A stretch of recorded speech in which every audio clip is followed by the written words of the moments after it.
اور جس دن ظالم اپنے ہاتھ کاٹ کاٹ کھائے گا اور کہے گا کہ اے کاش میں نے پیغمبر کے ساتھ رستہ اختیار کیا ہوتا، ہائے شامت کاش میں نے فلاں شخص کو دوست نہ بنایا ہوتا، اس نے مجھ کو کتاب نصیحت کے میرے پاس آنے کے بعد بہکا دیا۔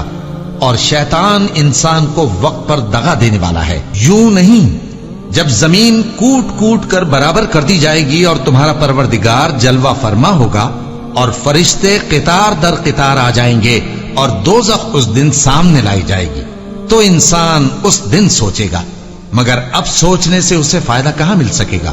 کہے گا کاش میں نے اپنی اس زندگی کے لیے کچھ آگے بھیجا ہوتا، تو اس دن نہ کوئی اللہ کے عذاب کی طرح کا عذاب دے گا اور نہ کوئی اس کے جکڑنے کی طرح جکڑے گا۔ جس دن ان کے چہرے آگ میں الٹ پلٹ کیے جائیں گے تو کہیں گے اے کاش ہم اللہ کی فرما برداری کرتے اور رسول صلی اللہ علیہ وآلہ وسلم کا حکم مانتے۔ اور جس کا نامہ اعمال اس کے بائیں ہاتھ میں دیا جائے گا تو وہ کہے گا اے کاش مجھ کو میرا اعمال نامہ نہ دیا جاتا اور مجھے معلوم نہ ہوتا کہ میرا حساب کیا ہے۔ اے کاش موت میرا کام تمام کر چکی ہوتی، آج میرا مال میرے کچھ بھی کام نہ آیا، مجھ سے میرا اقتدار جاتا رہا۔ حکم ہوگا کہ اسے پکڑ لو، اب اسے طوق پہنا دو، پھر دوزخ کی آگ میں اسے جھونک دو، پھر زنجیر سے جس کی لمبائی 70 گز ہے جکڑ دو، اور ان سے دنیا کی زندگی کی مثال بھی بیان کر دو کہ وہ ایسی ہے جیسے پانی جسے ہم نے آسمان سے برسایا تو اس کے ساتھ زمین کی پیداوار مل کر نکلی، پھر وہ چورا چورا ہو گئی کہ ہوائیں اسے اڑاتی پھرتی ہیں، اور اللہ تو ہر چیز پر قدرت رکھتا ہے۔ مال اور بیٹے تو دنیا کی زندگی کی رونق و زینت ہیں، اور نیکیاں جو باقی رہنے والی ہیں وہ ثواب کے لحاظ سے تمہارے پروردگار کے ہاں بہت اچھی اور امید کے لحاظ سے بہت بہتر ہیں۔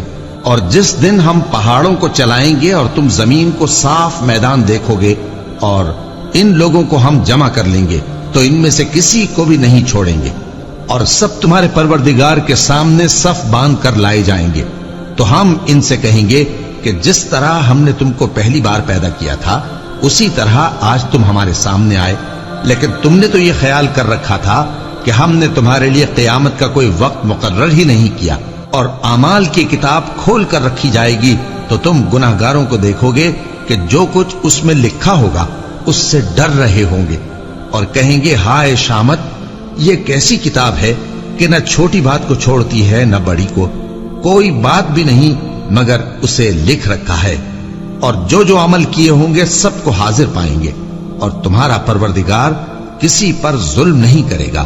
کاش تم ان کو اس وقت دیکھو جب یہ دوزخ کے کنارے کھڑے کیے جائیں گے اور کہیں گے کہ اے کاش ہم پھر دنیا میں لوٹا دیے جائیں تاکہ اپنے پروردگار کی آیتوں کی تکذیب نہ کریں اور مومن ہو جائیں۔ ہاں یہ جو کچھ پہلے چھپایا کرتے تھے آج ان پر ظاہر ہو گیا ہے، اور اگر یہ دنیا میں لوٹائے بھی جائیں تو جن کاموں سے ان کو منع کیا گیا تھا وہی پھر کرنے لگے۔ کچھ شک نہیں کہ یہ جھوٹے ہیں، اور کہتے ہیں کہ ہماری جو دنیا کی زندگی ہے بس یہی زندگی ہے، اور ہم مرنے کے بعد پھر زندہ نہیں کیے جائیں گے۔ اور کاش تم ان کو اس وقت دیکھو جب یہ اپنے پروردگار کے سامنے کھڑے کیے جائیں گے، وہ فرمائے گا کیا یہ دوبارہ زندہ ہونا برحق نہیں؟ تو کہیں گے کیوں نہیں، ہمارے پروردگار کی قسم بالکل برحق ہے۔ اللہ فرمائے گا اب کفر کے بدلے جو دنیا میں کرتے تھے عذاب کے مزے چکھو۔ جن لوگوں نے اللہ کے روبرو حاضر ہونے کو جھوٹ سمجھا وہ گھاٹے میں آ گئے، یہاں تک کہ جب ان پر قیامت ناگہاں آ موجود ہوگی تو بول اٹھیں گے کہ ہائے اس کوتاہی پر افسوس ہے جو ہم نے قیامت کے بارے میں کی، اور وہ اپنے اعمال کے بوجھ اپنی پیٹھوں پر اٹھائے ہوئے ہوں گے، دیکھو جو بوجھ یہ اٹھا رہے ہیں بہت برا ہے۔ اور دنیا کی زندگی تو ایک کھیل اور مشغلہ ہے، اور بہت اچھا گھر تو آخرت کا گھر ہے، یعنی ان کے لیے جو اللہ سے ڈرتے ہیں۔ کیا تم سمجھتے نہیں؟ یہ لوگ اسی طرح غفلت میں رہیں گے یہاں تک کہ جب ان میں سے کسی کے پاس موت آ جائے گی تو کہے گا کہ اے پروردگار مجھے پھر دنیا میں واپس بھیج دے تاکہ میں اس میں جسے چھوڑ آیا ہوں نیک کام کیا کروں۔ ہرگز نہیں، یہ ایک ایسی بات ہے کہ وہ اسے زبان سے کہہ رہا ہوگا اور اس کے ساتھ عمل نہیں ہوگا، اور ان کے پیچھے برزخ ہے جہاں وہ اس دن تک کہ دوبارہ اٹھائے جائیں گے رہیں گے۔ پھر جب سور پھونکا جائے گا تو نہ تو ان میں قرابتیں رہیں گی اور نہ ایک دوسرے کو پوچھیں گے۔ تو جن کے اعمال کے بوجھ بھاری ہوں گے تو وہی کامیاب ہیں، اور جن کے بوجھ ہلکے ہوں گے وہ لوگ ہیں جنہوں نے اپنے آپ کو خسارے میں ڈالا، ہمیشہ دوزخ میں رہیں گے۔ آگ ان کے چہروں کو جھلس دے گی اور وہ اس میں بد شکل ہو رہے ہوں گے۔ کیا تم کو میری آیتیں پڑھ کر نہیں سنائی جاتی تھیں؟ پھر تم تو ان کو جھٹلائے ہی جاتے تھے۔ وہ کہیں گے اے ہمارے پروردگار، ہم پر ہماری کمبختی غالب آ گئی اور ہم رستے سے بھٹک گئے۔ اے پروردگار، ہم کو اس میں سے نکال دے، اگر ہم پھر ایسے کام کریں تو ظالم ہوں گے۔ فرمائے گا کہ اسی میں ذلت کے ساتھ پڑے رہو اور مجھ سے بات نہ کرو۔ میرے بندوں میں ایک گروہ تھا جو دعا کیا کرتا تھا کہ اے ہمارے پروردگار، ہم ایمان لائے تو تو ہم کو بخش دے اور ہم پر رحم فرما، اور تو سب سے بہتر رحم کرنے والا ہے۔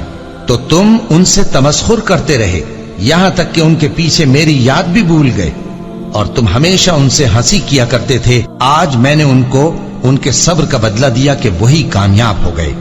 اللہ پوچھے گا کہ تم زمین میں کتنے برس رہے؟ وہ کہیں گے کہ ہم 1 روز یا 1 روز سے بھی کم رہے تھے۔ شمار کرنے والوں سے پوچھ لیجئے۔ اللہ فرمائے گا کہ وہاں تم بہت ہی کم رہے، کاش تم جانتے ہوتے۔ کیا تم یہ خیال کرتے ہو کہ ہم نے تم کو بے مقصد پیدا کیا ہے، اور یہ کہ تم ہماری طرف لوٹ کر نہیں آؤ گے؟ تو اللہ جو سچا بادشاہ ہے، اس کی شان اس سے اونچی ہے، اس کے سوا کوئی معبود نہیں، وہی عرش کریم کا مالک ہے۔ اے پیغمبر، میری طرف سے لوگوں کو کہہ دو کہ اے میرے بندو، جنہوں نے اپنی جانوں پر زیادتی کی ہے، اللہ کی رحمت سے نا امید نہ ہونا۔ اللہ تو سب گناہوں کو بخش دیتا ہے، بے شک وہی تو ہے بڑا بخشنے والا، بڑا مہربان۔ اور اس سے پہلے کہ تم پر عذاب آ واقع ہو، اپنے پروردگار کی طرف رجوع کرو اور اس کے فرما بردار ہو جاؤ، ورنہ بعد میں تم کو مدد نہیں ملے گی۔ اور اس سے پہلے کہ تم پر ناگہاں عذاب آ جائے اور تم کو خبر بھی نہ ہو، اس نہایت اچھی کتاب کی جو تمہارے پروردگار کی طرف سے تمہاری جانب نازل ہوئی ہے پیروی کرو۔ ایسا نہ ہو کہ اس وقت کوئی شخص کہنے لگے کہ ہائے اس کوتاہی پر افسوس ہے جو میں نے اللہ کا حق ماننے میں کی، اور میں تو ہنسی ہی کرتا رہا۔ یا یہ کہنے لگے کہ اگر اللہ مجھ کو ہدایت دیتا تو میں بھی پرہیزگاروں میں ہوتا۔ یا جب عذاب دیکھ لے تو کہنے لگے کہ اگر مجھے پھر ایک دفعہ دنیا میں جانا ہو تو میں نیکوکاروں میں ہو جاؤں۔ ارشاد ہوگا کیوں نہیں، میری آیتیں تیرے پاس پہنچ گئی تھی مگر تو نے ان کو جھٹلایا اور شیخی میں آ گیا اور تو کافر بن گیا۔ اور اے مخاطب، جن لوگوں نے اللہ پر جھوٹ بولا، تم قیامت کے دن دیکھو گے کہ ان کے چہرے سیاہ ہو رہے ہوں گے۔ کیا تکبر کرنے والوں کا ٹھکانہ دوزخ میں نہیں ہے؟ اور جو پرہیزگار ہیں ان کی کامیابی کے سبب اللہ ان کو نجات دے گا، نہ تو ان کو کوئی تکلیف پہنچے گی اور نہ وہ غمناک ہوں گے۔ اللہ ہی ہر چیز کا پیدا کرنے والا ہے اور وہی ہر چیز کا نگراں ہے۔ اسی کے پاس آسمانوں اور زمین کی کنجیاں ہیں، اور جنہوں نے اللہ کی آیتوں سے کفر کیا وہی نقصان اٹھانے والے ہیں۔